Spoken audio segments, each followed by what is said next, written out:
Годинава фестивалот е со посебен акцент на филмската серија за енергијата. Голема колекција на меѓународни документарци за потрагата по енергија и предизвикот што тоа го има врз животната средина. Добитникот на специјалната награда Уметност во филм е швајцарскиот режисер Марк Волсенберг со Град над морето, портрет на првата и најголема досега платформа за нафтено дупчење. Ова е директорот и коосновач на фестивалот Фло Стоун.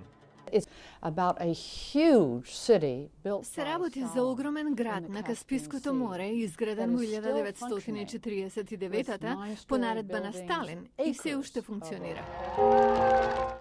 Нафтената индустрија е предмет и на неколку други филмови, меѓу нив и Цевката, за нафтово долж живописното ирско крајбрежје, што драстично го променил животот на локалните земјоделци и риболовци. Меѓу 150 документарци има и анимирани, архивски и експериментални остварувања.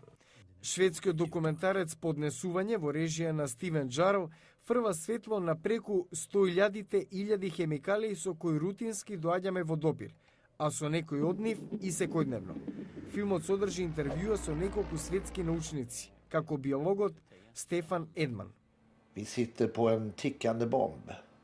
Практично седиме на буре барут. Од Втората светска војна наваму, употребата на химикали во светот се зголеми од 1 милион тони годишно на 500 милиони тони. Само минатата година еколошкиот филмски фестивал го посетија 26.000 лица.